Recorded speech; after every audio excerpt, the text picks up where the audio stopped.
Quiero que abra su Biblia, quiero hablarte acerca de el tema, la buena batalla de la fe. ¿Cómo se va a llamar? Pelea la buena batalla de la fe. Y vamos a abrir nuestra Biblia en el segundo libro o la segunda carta a Timoteo, capítulo 6, versículo 12. Es Pablo hablándole a su discípulo, a un hijo en la fe que se llamaba Timoteo. Y Timoteo era un pastor. Se cree que él heredó la iglesia de Éfeso, que Pablo había levantado un avivamiento tremendo en Asia. Y la iglesia se cree que era una de las iglesias más grandes del Nuevo Testamento, de la iglesia primitiva. Se cree que tenía entre 40,000 miembros aproximadamente la iglesia de Éfeso en Asia.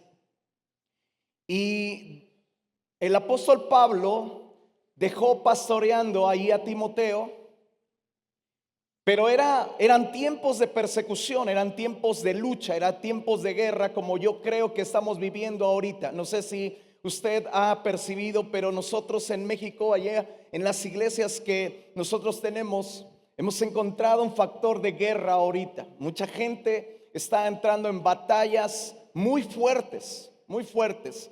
Y de ahí nace este mensaje de yo mismo estar pasando por una prueba, una lucha, una batalla. Y Pablo le dice a Timoteo: pelea la buena batalla de la fe, echa mano de la vida eterna, a la cual asimismo fuiste llamado, habiendo hecho la buena profesión delante de muchos testigos. Levanta tu mano y la otra mano ponla en tu corazón y vamos a pedirle a Dios que nos hable. Padre, hemos venido aquí, yo estoy agradecido, Señor, por venir y estar aquí en tu casa en Torrefuerte con mi amigo Santiago y su esposa. Señor, pido la unción de tu Espíritu para que tú nos hables. Señor, no quiero hablar una sola palabra como hombre. Quiero hablar, Señor, tu palabra inspirada de tu corazón, Señor, de tu Espíritu, de tu presencia. Y yo dejo, Señor, mi mente y mi corazón en tus manos para que sea, Señor, tu palabra la que nos edifique en esta mañana, en el nombre de Jesús. Amén. Cuando nosotros encontramos, voy a hablarte un poquito acerca de dos palabras. Cuando Pablo le está diciendo a Timoteo, pelea la buena batalla, la primera palabra que expresa Pablo es pelear. Y la palabra me llamó mucho la atención porque esa palabra es una palabra que en el griego se escribe así, agonizomai. Es la palabra que viene de agonía. Quiere decir que pelear una buena batalla de la fe se requiere muchas veces de estar en una agonía como la que Cristo peleó en el Getsemaní. Cristo peleó una batalla de la fe cuando Él estaba a punto de ser entregado a la muerte y había una opresión tan fuerte que Él, dice la Escritura, que prácticamente agonizaba en oración. Yo no sé cuántos de nosotros tengamos una batalla y quizá tu batalla sea tan fuerte que tengas que pelearla de una manera como si estuvieras agonizando. Dice que el sudor del Señor cuando estaba peleando esa batalla eran como grandes gotas de sangre. Quiere decir que la opresión era tan fuerte que los poros de su cabeza explotaron y empezó a escurrir sangre. Era tanto la opresión y tanta la presión que él tenía, que él en la oración de búsqueda que tenía estaba prácticamente teniendo un colapso en su cuerpo. Y yo creo que va a haber batallas donde nosotros vamos a tener que pelear así. La segunda palabra es la palabra batalla. Es una palabra militar. Es una palabra y es un concepto militar que quiere decir usar la fuerza, agarrar fuerte, echar mano, prenderte a ello. Es como retener lo que en batalla están queriéndote robar. Quiere decir que las batallas las tenemos que pelear en oración como en una agonía. Y tenemos que tener la fuerza y la fortaleza de que eso que nos quieren robar, tal vez la salud, tal vez tu economía, tal vez a uno de tus hijos, tal vez tu matrimonio. No sé cuál es la lucha que estés pasando, pero todos los que estamos aquí seguramente estamos peleando una batalla. Una batalla inclusive contra el pecado. Una batalla que necesita pelearse de rodillas en oración como en una agonía. Y Pablo, la segunda cosa que le dice a Timoteo, que peleara la buena batalla de la fe y que si es posible tuviera que echar mano de la vida eterna. Como diciéndole Pablo, mira, si vas a enfrentar un peligro de muerte o si en la batalla estás enfrentando un peligro de muerte, no te preocupes, echa mano de la vida eterna. Porque si esta batalla te puede costar la vida, tienes que saber que hay una vida eterna que Cristo Jesús compró para que si llegamos a morir, nosotros sepamos que tenemos vida asegurada eterna. ¿Cuántos lo creen? Porque mire, hermano, hay ocasiones donde hay personas en la iglesia que enfrentan de repente un dolor, una situación adversa, y cuando te das cuenta, tu diagnóstico es cáncer, tu diagnóstico es diabetes, tu diagnóstico es una enfermedad de muerte. Y hay mucha gente que está en esa batalla y pierde el ánimo, y pierde el deseo, y pierde la fe. Por eso se llama la buena batalla de la fe. El día de ayer, un familiar de nosotros, mi cuñada, nos avisaron que estaba muy grave, y mi esposa y yo fuimos a verla. Y cuando llegamos, yo me quedé asombrado del rostro que ella tenía. Su rostro estaba tremendamente agobiado por un espíritu de muerte. Se podía notar el aspecto cadavérico, pero a la vez de desánimo, de depresión, de falta de esperanza. Y cuando llegamos, mi esposa y yo empezamos a ministrarle y empezamos a hablarle acerca de la fe y acerca de la vida eterna. Porque hay ocasiones donde nosotros tenemos que echar mano de la vida eterna. Porque hay veces que nosotros tenemos que saber que somos seres que fuimos comprados con la sangre preciosa de Jesucristo, y que en medio de este tiempo violento y en medio de este tiempo peligroso que estamos viviendo, quizá tengas que enfrentar en algunas ocasiones peligros de muerte, pero tú y yo tenemos una ventaja que las demás personas no tienen. Nosotros tenemos vida eterna.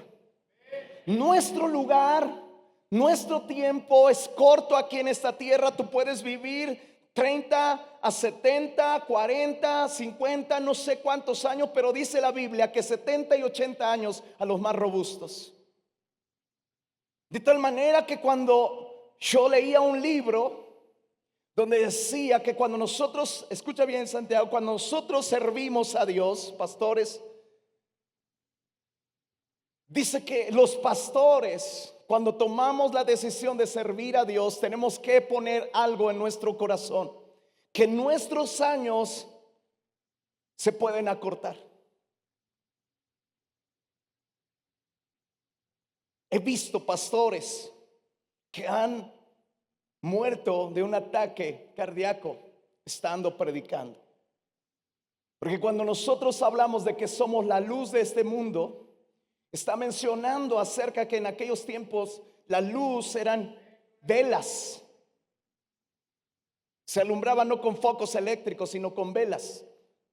Eran las lámparas. Pero esa lámpara, esa vela, cuando tú enciendes una vela, está alumbrando, pero esa vela se está consumiendo, ¿verdad? Da luz, pero se está consumiendo. Y eso nos pasa a nosotros. Aunque tú nos ves aquí fuertes, pero hay algo que nos consume adentro. Algunas veces un órgano se está enfermando. Algunas veces órganos internos se están desgastando. Y quizá muchas veces nosotros no consideramos que nosotros como pastores o los pastores, al alumbrarnos, ellos se están desgastando. Muchas veces hemos pasado tiempos en vela buscando la presencia de Dios para traerte una palabra que venga del corazón de Dios. El poder sacar un tema, el traerte una palabra los días domingos no es siempre fácil. Hay una batalla, hay una guerra por buscar una sola palabra que venga de parte de Dios. Por eso ustedes tienen que orar, así como Pablo le decía: pelea la buena batalla de la fe. Tú eres el pastor de la iglesia. Y hay veces que nosotros como pastores caemos en un desánimo, caemos en un quebranto, que Pablo le tuvo que decir, Dios le tuvo que decir a su hijo Timoteo, le tuvo que decir: mira, Dios no te ha dado un espíritu de cobardía, sino de poder, de amor y dominio propio. Quiere decir que nosotros tenemos que tener el espíritu de Dios, y el espíritu de Dios es un espíritu de valor que nos hace pelear las buenas batallas. Usted tiene que pelear las buenas batallas con valor. Usted tiene que creerle a Dios. Usted tiene que pelear valientemente y decir y saber que la batalla que usted tiene la va a ganar. La va a ganar, diga conmigo, la va a ganar. La voy a ganar, más bien. Dile que está a un lado: la vas a ganar la buena batalla. Al estar buscando en la Biblia, encontré en Números 21:14, no lo busque, véalo en la pantalla. En Números 21:14 dice: por tanto se dice en el libro de las batallas de Jehová lo que hizo en el mar Rojo y en los arroyos de Armón. O sea, cuando nosotros leí ese versículo, me di cuenta que hay un libro de las batallas de Dios. Que así como hay un libro donde están escritos los nombres de nosotros, los nombres que están escritos para vida eterna, así como hay un libro donde están escritas las obras de nosotros, hay un libro de batallas, donde Dios está escribiendo tu batalla. Y cuando tú dependes de Dios y dependes de la fe, tu nombre queda escrito en ese libro que peleaste la buena batalla de la fe. No te acobardaste, sino que peleaste la buena batalla. Y está escrito. Y se cree que ese libro, dice, no existe, no está en los libros registrados. Es un libro que nadie ha encontrado, pero Dios lo tiene escrito. La Biblia dice en Hebreos 11:34, hablando acerca de los héroes de la fe, que por la fe apagaron fuegos impetuosos, evitaron filo de espada, sacaron fuerza de la debilidad. Y que dice: se hicieron fuertes en batalla y pusieron en fuga a ejércitos extranjeros. Alguien que ha pasado por batallas es fuerte en la fe. Alguien que no le gusta entrar en batallas es alguien que tiene una vida débil. Yo he pasado diversas pruebas a lo largo de toda mi vida. Desde que yo recuerdo, desde que era un niño, yo tenía batallas siempre he estado bajo opresión. Desde que era un niño, mi padre era un alcohólico. Y desde que era un niño yo tenía así la zozobra, porque llegaba el fin de semana, yo sabía que mi padre iba a llegar ¿verdad? Ebrio, iba a sacarnos de la cama y se iba a salir a la calle. Yo tenía temor de que lo golpearan. Y así fui creciendo, y a lo largo de mi vida yo no encuentro vidas, poco tiempo, ¿verdad? Mucho tiempo de paz, sino que siempre he estado en batalla, y eso ha formado mi carácter. De tal manera que cuando Dios permite que entres en batallas es porque Dios quiere hacerte fuerte, hacerte fuerte. Dele un fuerte aplauso a Jesús.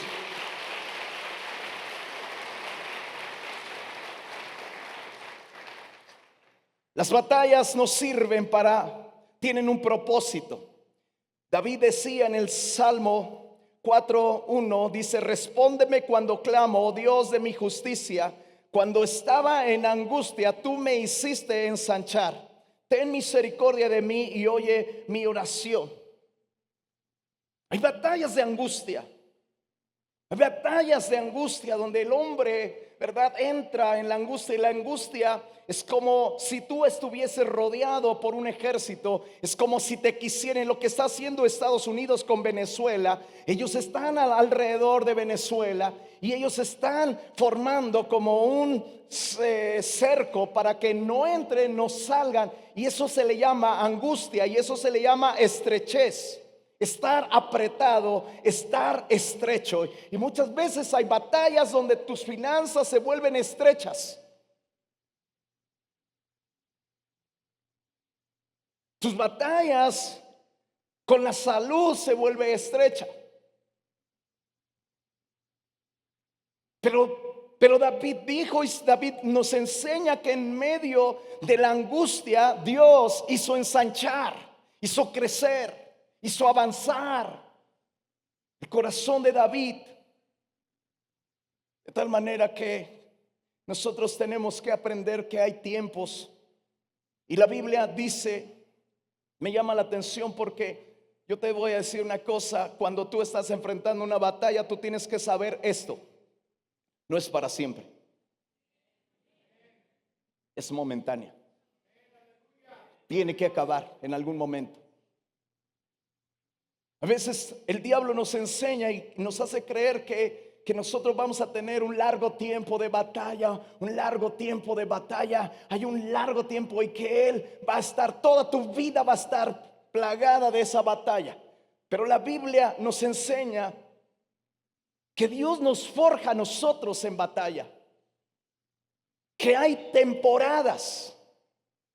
Y la Biblia describe en el libro de Eclesiastés 18 tiempos, o sea, 9 temporadas buenas y 9 temporadas malas. Es como si Dios nos diese la vida en dosis. Una temporada buena y una temporada mala. Tiempo de nacer, tiempo de morir. Tiempo de plantar y tiempo de arrancar lo plantado. Tiempo de matar y tiempo de curar. Tiempo de destruir y tiempo de edificar. Tiempo de llorar y tiempo de reír. Tiempo de endechar y tiempo de bailar. Tiempo de esparcir piedras y tiempo de juntar piedras. Tiempo de abrazar y tiempo de abstenerse de abrazar. Tiempo de buscar y tiempo de perder. Tiempo de guardar y tiempo de desechar. Tiempo de romper y tiempo de coser. Tiempo de callar y tiempo de hablar. Tiempo de amar y tiempo de aborrecer. Tiempos de guerra y tiempos de paz. Hay temporadas, hermano. Hay tiempos. No todo el tiempo vamos a tener un tiempo de paz. Va a venir tiempo de guerra. Va a haber tiempos donde vamos a tener que enfrentar batallas. Pero va a haber tiempos de paz. De tal manera que Eclesiastés 3 nos habla acerca de esas temporadas. Pero quiero hablarte acerca de por qué Dios permite las tribulaciones, por qué Dios permite las guerras a nosotros y en toda la gente. Y al estar estudiando este tema encontré algunos aspectos que te quiero hablar. Hechos 14:19 nos habla acerca de que la tribulación es necesaria. Y dice Pablo, escucha bien, en los tiempos de los hechos, En el verso 19 dice: entonces vinieron unos de los judíos de Antioquía y de Iconio, que persuadieron a la multitud, y habiéndolo apedreado, le arrastraron fuera de la ciudad pensando que estaba muerto. Pero rodeándole los discípulos, se levantó y entró en la ciudad, y al día siguiente salió con Bernabé para Derbe. Y después de anunciar el evangelio en aquella ciudad y de hacer muchos discípulos ahí, volvieron a Listra, a Iconio y Antioquía, confirmando los ánimos de los discípulos y exhortándoles a que permaneciesen en la fe, y diciéndoles, escucha bien, es necesario que a través de muchas tribulaciones entremos en el reino de Dios. Wow. A nadie nos gustan las malas promesas. A nadie nos gusta que nos digan, a todos queremos oír buenas promesas, buenas profecías, buenas palabras. Nos gustan las palabras de ánimo. Pero Pablo, en los tiempos que él estaba compartiendo el evangelio, que eran tiempos de persecución, como son los que nos van a llegar y se acercan, la iglesia tiene que aprender que es necesario que entremos, que tengamos tribulaciones, porque por medio de ellas vamos a entrar en el reino de Dios.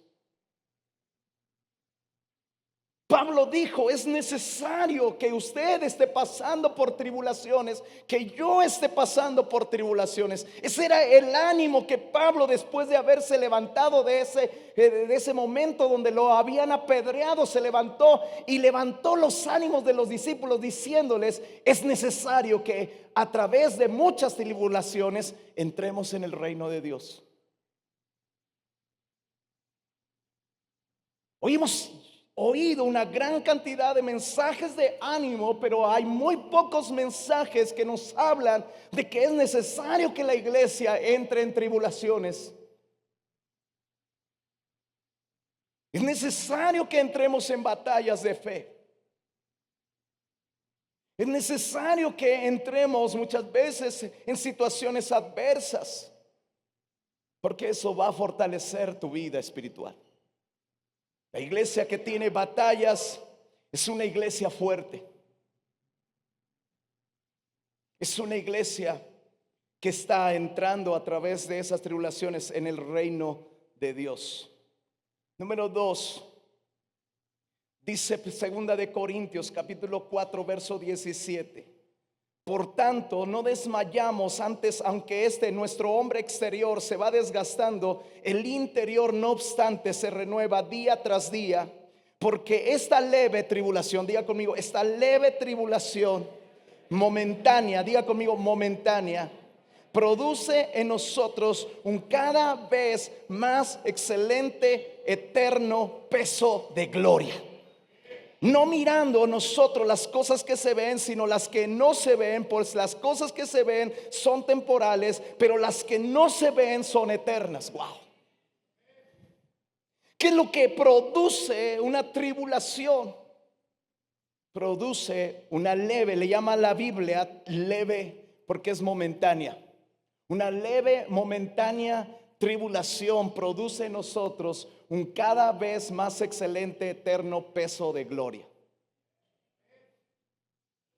Hace 2 años aproximadamente, una de mis hermanas perdió a su hijo. Yo me acuerdo, ¿cuántos tienen familia que no son cristianos? Yo me acuerdo que yo sentía una carga por mis hermanos.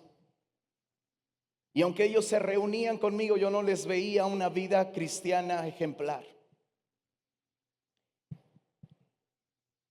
Y me acuerdo que los llamé a todos, eran 4 hermanos, y los llamé a mi oficina y les dije: hermanos, yo puedo sentir una carga por ustedes, y yo puedo sentir que sus hijos se están perdiendo, porque ustedes han vivido un evangelio que no han sido ejemplos para ellos, y ellos se están yendo al mundo.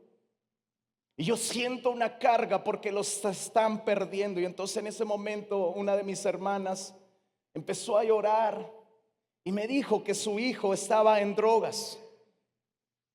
Yo no lo sabía, pero ella me habló acerca de que su hijo estaba en drogas. Ella quebrantada me pidió ayuda, me dijo, ayúdame, está internado mi hijo. Ella tenía un esposo que había ido a las drogas también y él los abandonó. Entonces yo le dije, cuando salga ese muchacho ahí en el anexo, yo quiero pedirte que me lo traigas para que podamos hablar con él. Pasaron unas semanas, el chico salió y empezó a llegar a la iglesia, pero en medio de la multitud no me lo trajo. Pero yo recuerdo que yo estaba subiendo, terminando la primera reunión, estaba subiendo a desayunar ahí en la iglesia, y de repente una chica me alcanza y me dice, pastor, quiero comunicarle algo, nos acaba de llegar una noticia que su sobrino acaba de tener un accidente y se mató.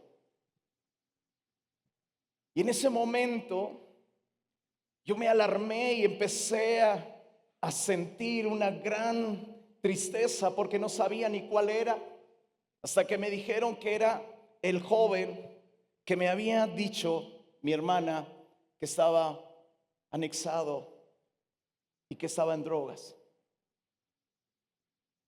Fuimos mi esposa y yo, estuvimos en todo el sepelio y estuvimos y abrimos una reunión en su casa para empezar a hablar la palabra por unos días. Pero un quebranto le vino a mi hermana a tal grado que cada rato se desmayaba en el sepelio. Y obviamente todos nosotros sentíamos que era una prueba difícil que ella no podía soportar, y empezamos a estar orando. Pero esa muerte de ese joven cambió el corazón de mi hermana, cambió el corazón de todos mis hermanos. Porque mi esposa y yo hasta esta fecha nosotros tenemos una reunión familiar con todos mis hermanos o con ellos, donde yo he podido ver la transformación que Dios ha hecho a través del dolor. El dolor causó un cambio. El dolor causó un deseo de eternidad. Dice mi hermana y nos platicaba que después de que él falleció, él tenía tan deshecho su corazón que ella empezó a clamarle a Jesús, Señor, ven pronto, ven pronto, ven pronto, quiero que vengas, no quiero vivir. Porque la tribulación, el dolor produce en nosotros un deseo de acercamiento, un apego, un deseo de eternidad. A tal grado que hoy yo alabo a Dios por ese suceso que nos dolió a toda la familia, pero hoy toda mi familia está en Cristo y tiene vida eterna. De tal manera que cuando ve Dios que alguien se está alejando de Él, que alguien no quiere nada con Él, que tú estás dejando el evangelio, que tu hijo está dejando el evangelio, Dios encuentra que hay algo que no nos gusta, pero se llama tribulación, que se llama dolor, en lo cual hace que nosotros nos acerquemos. Que nosotros pensemos en la eternidad.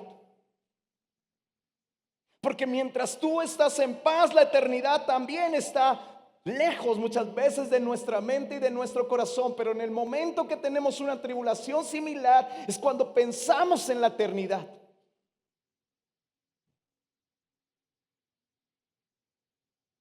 ¿Verdad? Todos nosotros vamos a tener que pasar tiempos donde vamos a perder gente. Tiempo de nacer, tiempo de morir. Pero es una necesidad que suceda eso para que el corazón se acerque cada día más a Dios. La tribulación también tiene una forma de probar sobre qué hemos edificado. La Biblia dice en Mateo 7:24, cualquiera pues que me oye estas palabras y las hace, le compararé a un hombre prudente que edificó su casa sobre la roca. Descendió lluvia, vinieron ríos, soplaron vientos y golpearon contra aquella casa y no cayó porque estaba fundada sobre la roca. Pero cualquiera que me oye estas palabras y no las hace, le compararé a un hombre insensato que edificó su casa sobre la arena. Descendió lluvia, vinieron ríos, soplaron vientos y dieron con ímpetu contra aquella casa y cayó, y fue grande su ruina. Las dos casas, los dos hombres que representan las dos casas, las dos familias. Una representa a un hombre que oye y hace lo que está oyendo cada domingo, cada reunión. Que todo lo que lee lo pone en práctica. Y edifica su casa sobre una roca. Y a esa casa va a venir los vientos, van a venir las lluvias, van a venir las tempestades, van a venir los ríos y van a golpear con ímpetu aquella casa. Pero dice, aquella casa no cayó. Las tribulaciones prueban sobre qué has edificado. Los vientos, las lluvias, las tempestades y los ríos representan las pruebas que cada vez en cuando, cada temporada, así como ahorita tenemos lluvias y muchas inundaciones en la Ciudad de México y muchos socavones están abriéndose en la tierra. Eso representa cómo nosotros hemos edificado. Si tú edificas sobre la arena, vas a tener pérdidas.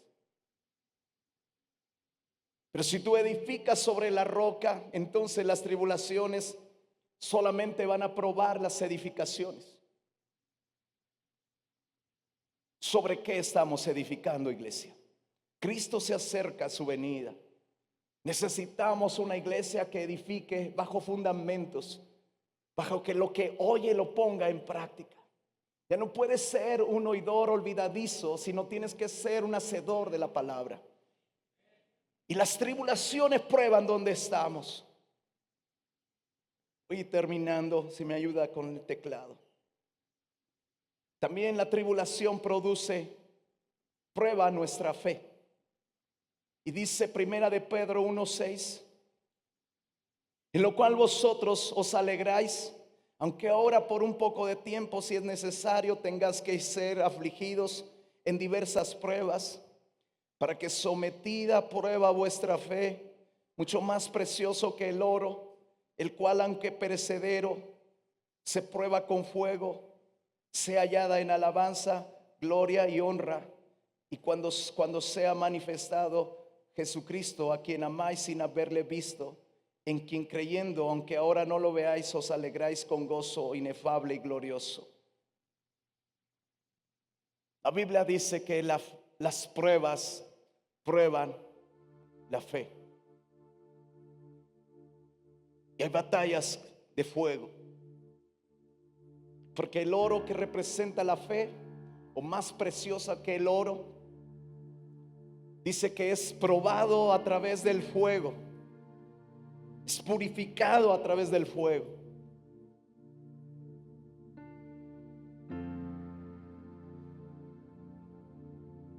La Biblia nos habla de 3 hombres en los tiempos de Daniel, Cedrás, Mesach y Abednego, que se levantó un edicto porque los sátrapas de aquel entonces del gobierno de Babilonia, ellos pusieron una ley porque ellos veían que ellos no adoraban otro Dios que no fuese el Dios de los ejércitos, Jehová de los ejércitos. Los judíos que habían sido cautivados y que habían sido llevados, como Cedrás, Mesach, Abednego y Daniel, ellos alcanzaron puestos grandes en la política de Nabucodonosor y de los reyes y los imperios de Babilonia. Pero nos dice que se levantó un edicto donde el que no adorara a una estatua era lanzado al horno de fuego. Y entonces los trajeron a Cedrás, Mesach y Abednego, y el rey les dijo: Cedrás, Mesach y Abednego, ¿por qué no adoraron a la estatua? Y dice: porque sabe, oh rey, que nosotros no adoramos ídolos. Y dice: ¿acaso vuestro Dios los puede salvar del horno de fuego? Y ellos dijeron: nuestro Dios puede salvarnos del horno de fuego, pero sepa, oh rey, que aunque no nos libre del horno de fuego, de todas maneras no nos arrodillaremos delante de la estatua. Wow, qué fe. Entonces el rey agarró y mandó que se calentase 7 veces más el horno de fuego. Y cuando lo calentaron más, era tan fuerte el horno que los que lo echaron, dice que se vino unas ráfagas de fuego que salieron del horno y quemaron a los que los aventaron. Pero el rey dice que él asomó desde lejos el horno que estaba abierto y vio que Cedrac, Mesach y Abednego caminaban en el horno como si estuviesen caminando en una playa, disfrutando el sol. Y ellos caminaban y caminaban, pero él dijo: hey, no metimos 3, ¿por qué hay 4? Y entonces él empezó a ver y empezó a gritarle: Cedrac, Mesach y Abednego, el Dios del cielo los ha podido librar. Y ellos dijeron: sí, Dios nos ha librado del fuego, mira, no nos consume. Cuando los sacaron, dice la Biblia que lo único que se quemó fueron las amarras con que los habían aventado. Les amarraron los pies y las manos y los lanzaron, y lo único que consumió el fuego fue las amarras. Platicaba yo con tu pastor que en este tiempo de fuego, de prueba que nosotros estábamos viviendo, mi esposa y yo, Dios empezó a hablar mucho a mi vida. Me empezó a hablar de la santidad, del tema que yo compartí a los hombres ayer. Pero entre las cosas que yo podía sentir, obviamente esto es para mí, no estoy diciendo que es una doctrina, pero yo sé que algunos de ustedes me han oído decir que las películas de violencia, las películas donde había mucha sangre, me encantaban a mí. Siempre les recomendaba a los hombres que vieran películas de guerra, porque mi esposa luego me quería sentar a ver florecitas y enamorados y no me gustaba. Yo decía: nadie vea esas cosas, películas coreanas.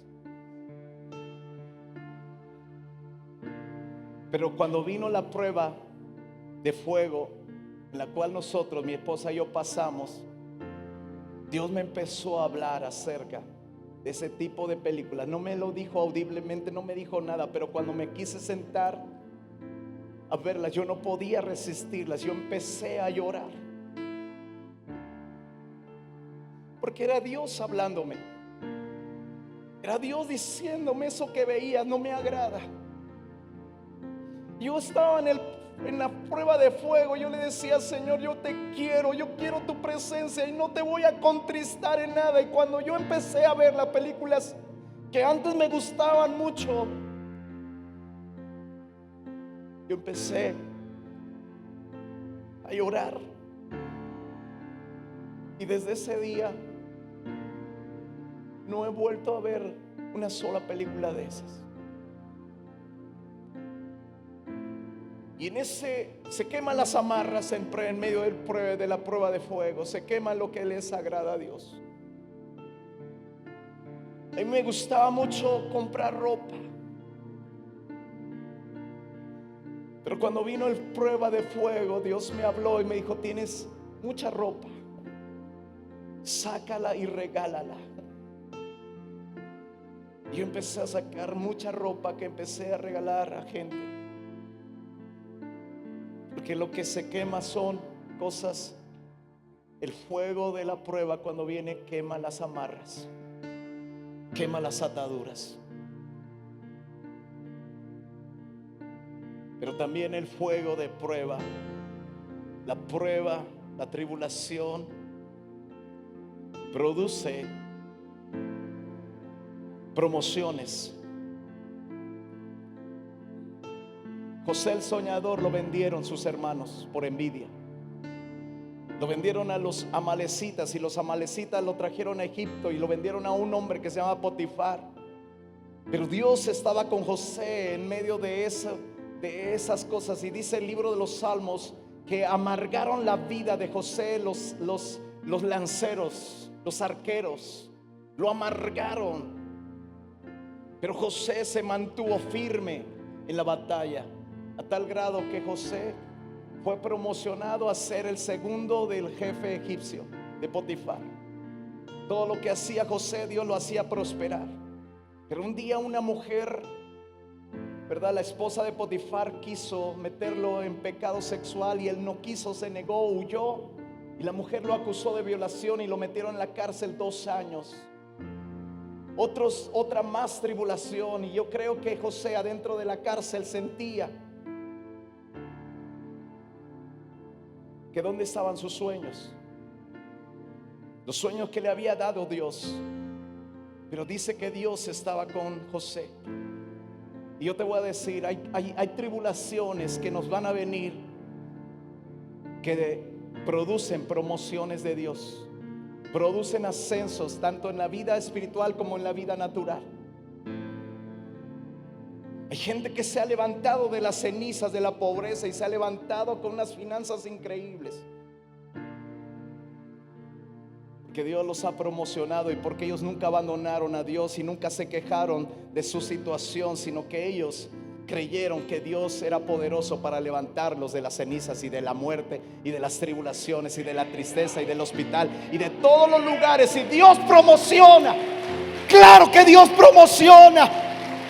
Jesús, el autor y consumador de la fe, enfrentó batallas, venció al diablo en el desierto, venció al diablo en el Getsemaní, venció al diablo en la cruz del Calvario y fue dado un nombre que es sobre todo nombre: Jesucristo. Ponte de pie, ponte de pie.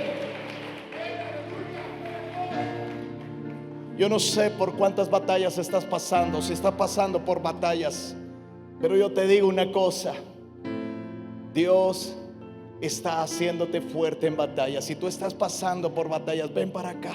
Si tú estás pasando por una situación adversa, vente para acá, vamos a orar a Dios. Si quieres darle gracias a Dios, vente. Vamos a darle gracias a Dios. Vamos a honrar su nombre. Vamos a glorificar. La batalla es momentánea. Viene un tiempo de promoción. Viene un tiempo de bendición. La iglesia tiene que ser fuerte y Dios está probando, Señor, tu vida para fortalecerte, para llevarte más alto, más fuerte. Vamos a darle gloria a Dios, vamos a exaltarlo. Levántate con tus propias palabras, empieza a adorar a Jesús. Dale gracias a Dios por la batalla. Se están quemando cosas, se están quemando cosas en tu vida, se está quemando cosas en tu vida. Algo se está rompiendo. Vamos, alabe a Dios, dele gracias a Dios por la batalla, por la batalla, por la batalla, por la batalla.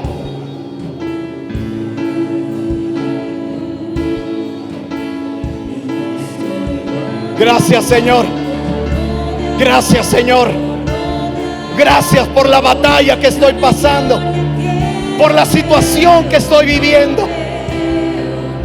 Te agradezco porque tú me vas a ayudar. Señor, te doy la gloria, te doy la honra. Dale gracias, dale gracias.